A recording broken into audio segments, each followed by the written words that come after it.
Абайдың музыкалық мұрасы мен аудармалары.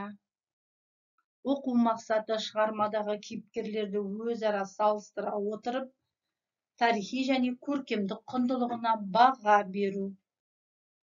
Бүгінгі сабағымыздың эпиграфы ұйықтап жатқан жүректі ән оятар, оның тәтті оранған мән оятар, киіз ауық киімің дертін қозғап, жас балаша көңілді жақсы уатар.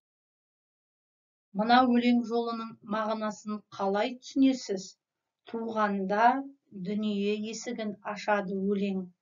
Өлеңмен жер қойнына кірер денең.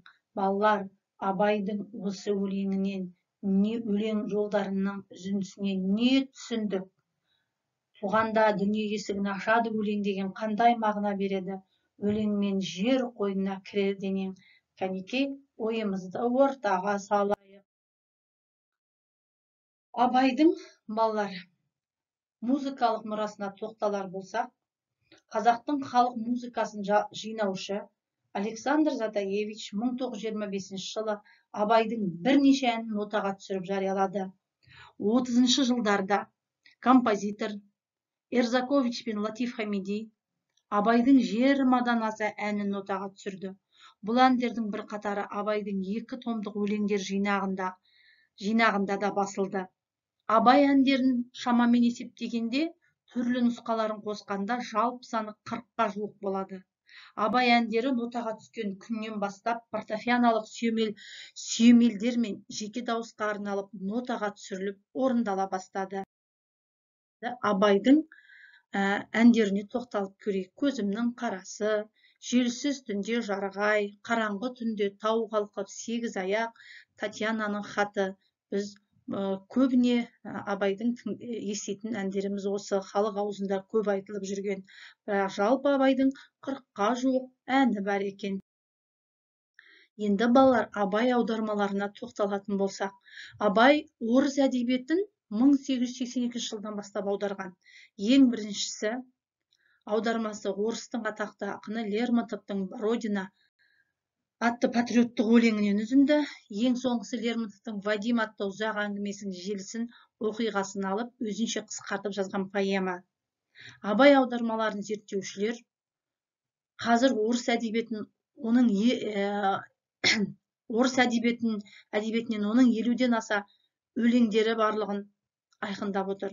Олардың ішінде лирикасы да, басня, яғни мысал өлеңдер, және ұзақ өлеңдерде сатиралық лирикалар да бар. Солардың ішінде Қарға мен түлкі атты басня, яғни мысал, 2 түрлі вариантта аударылған.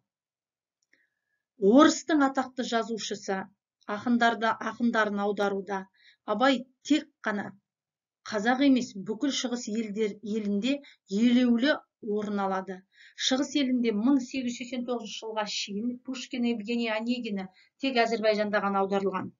Евгений Онегинді сонан кейінгі аударған Абай.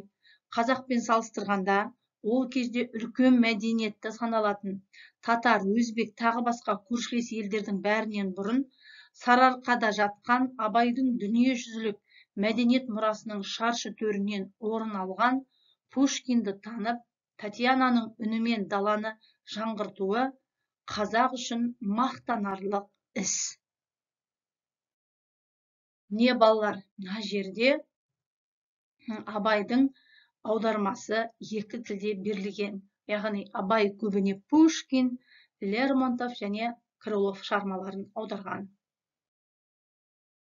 Абайдың дәл аудармаларының және бір түрі деп Онегиннің сипаты Пушкин, Қанжар, Жолға шықтым, Теректің сыйы, Дұға, Өзіңе сенбе, Жас ойшыл, Еврей күйі атты өлеңдерін айтуға болады. Мұнда өлеңнің буыны ұйқасы сақталмайды. Орыс тіліндегі өлеңнің буындарының аз, көбіне қарамай, бәрінде қазақтың 11 буынды қара өлең ұйқастарымен аударады.